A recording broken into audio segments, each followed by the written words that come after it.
Okay, hello and welcome to the Business and Personal Finance unit for Foundations of Business, specifically Chapter 19 in our textbooks, Managing a Payroll and Inventory. And we are going to take a look at managing a payroll in this presentation lecture. So make sure that you have your guided notes to go along with this, to follow along and complete as we go through this material. So let's go ahead and get started. All right, so in this section, we want to talk specifically about when owning your own business, the fact that one of the largest expenses that any business will take on is the payment of employees, which is called payroll. So for an example, we have an individual named Ryan Drummond who is working for Ezra's Sports Clothes and is being paid on May 18th, $220.76 for hours worked during the course of this pay period. All right, we will discuss the importance of payroll records, calculating of the gross earnings, calculating of payroll deductions, preparing payroll records, and preparing paychecks as a way of managing our payroll. We will also talk about recording payroll information using the accounting records, employers' payroll taxes, reporting the payroll information to the government for tax purposes, payroll for accounting and financial management. All of these are going to be covered. As you can see, payroll is a very, very large category when it comes to the role of accounting. Hopefully by the end of this section, you will understand how to identify the steps in managing a payroll system. You will know how to describe the methods of paying employees, and you will know how to distinguish between required and voluntary payroll deductions, as well as how to identify the accounts used when recording payroll. All right, why is this so important? Well, it's important because every business is going to have employees. And when every business has employees, managing payroll efficiently and accurately will enable a business to run more effectively as well as profitably. Now, the importance of payroll records, let's take a look at some definitions. Number one, payroll. This is a list of all the employees and payments due to each employee for a specific time period, also known as a pay period. The specific period of time over which you pay your employees is known as the pay period. And a good payroll accounting system does ensure that employees are paid on time and have the correct amounts on their paychecks. If not, employees will make you aware of the fact that they were not paid correctly based off of the hours that was worked. And that would have to be corrected immediately. All right, let's take a look now. Let's break down the steps for calculating out gross earnings. Gross earnings is the total amount of money an employee earns in a pay period. This is before any deductions or taxes are taken out. Now, the calculation of gross earnings is going to depend on how each employee is paid. There are common methods. There is salary, which means no matter how many hours worked, that salary is paid every pay period. There is hourly wage, which means the individual is being paid based off the number of hours worked in a particular pay period. And there's also commission, which means there could be a % bonus based off of the amount of sales that was generated during the current period. Or it could be a combination of any of these. So let's take a look at the first step. In the event we have any employee that works an hourly rate, we have to be aware of an overtime rate. This is the amount that is paid above the normal rate. Overtime is usually paid after or in excess of 40 work hours worked in a pay period. So let's take a look now. Here we have an example. I think my next slide, nope, it does not. Let me go back. All right, so Kelly has worked 43 hours this week. If her regular hourly wage is $7.40 and her overtime wage is $11.10, what are her gross earnings for the week? Well, we first have to calculate out her hourly rate. So we have the hourly $7.40 at 40 hours, $2.96. And then she worked 3 overtime hours, which is 3 above 40 hours worked, and that is paid at $11.10 an hour for an additional $33.30. Now we add those two together, and that gives us $329.30, which means Kelly for this pay period has grossed, or her gross earnings are $329.30. Now, after we have done that, then we have to withhold, or we have to deduct taxes and other deductions from the employee's paycheck on behalf of the government or on behalf of the request of the employee. Some deductions are required by law. Everybody has to pay income taxes, therefore taxes will be deducted by the employer.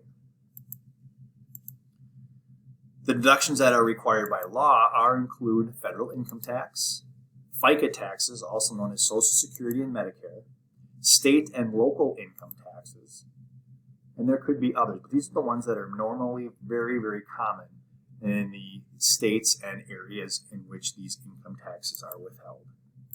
So let's take a look at the FICA deductions. So FICA deductions are Social Security and Medicare. So if we are made aware of the fact that the Social Security tax is 6.2% of earnings, we would take $380, the gross earnings for the week, times 6.2% to get a tax deduction of $23.56. Do the same thing for Medicare. However, Medicare is 1.45%, which means an additional $551. Total FICA deductions for this pay period for this employee is $29.07.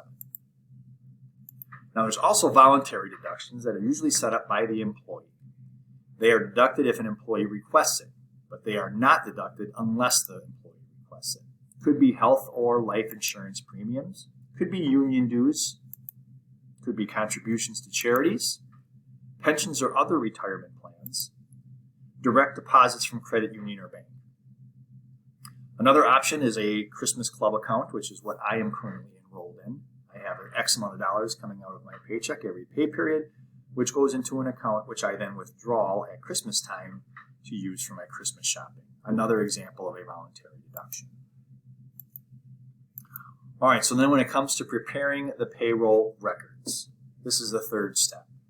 Okay, so federal and state laws require businesses to keep accurate payroll records. In order to do so, employers must calculate the earnings and deductions correctly, distribute employee paychecks on time after the pay period has concluded.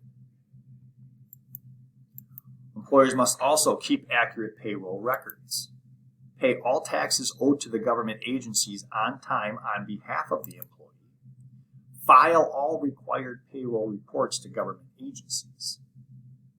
So the employer also has a role in our ability to pay our income taxes as well. The tool that is used by accountants to keep track of payroll is known as the payroll register. This is going to summarize information about employees' earnings and deductions for each pay period. This is what it looks like. So over here on the left-hand side, you can see that we have a list of all of our employees. We have an indication of marital status, number of allowances, total hours worked, their rate, and then the calculations begin. So the calculation of hours in order to determine regular earnings, overtime earnings, total earnings, and then the deductions section. Social Security, Medicare, federal income tax, state income tax, and notice how the hospital insurance and union dues are voluntary deductions that only certain employees have decided to have deducted. The total deductions then are added up here, and then a subtraction of the total deductions from the gross earnings is going to equal the net pay. The net pay is the amount that the employee actually gets to put in his or her pocket. Then also for each pay period, everything is totaled up. Total earnings paid, total deductions that are accumulated for each different category, as well as total amount paid to the employees to put in their pocket, known as the payroll register. Okay, this is a little bit easier view of it, but all of our employees and their payroll earnings for a pay period ending May 18th. All right, the fourth step is actually preparing the paychecks. So when we prepare the paychecks, these go to our employees and they can cash them in order to receive the earnings from that particular pay period. So on the top, this is the check that would go to the employee that gets cashed, and that $220.76 gets put into Ryan's pocket.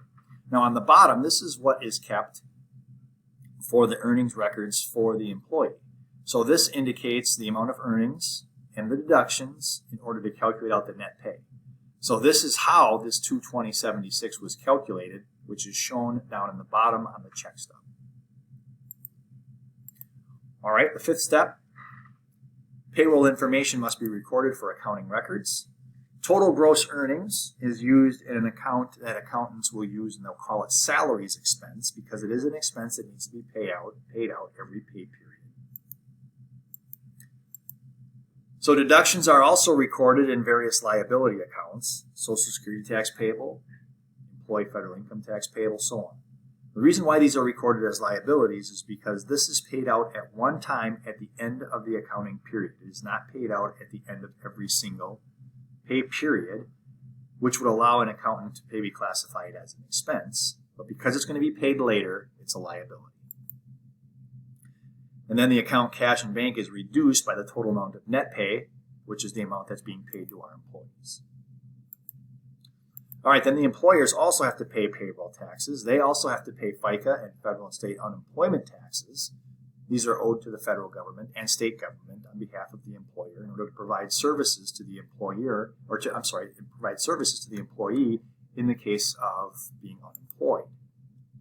So here's an example. We take the total gross earnings and we multiply it by the rate in which the tax is deducted. So the federal tax rate for federal income tax is 0.8%.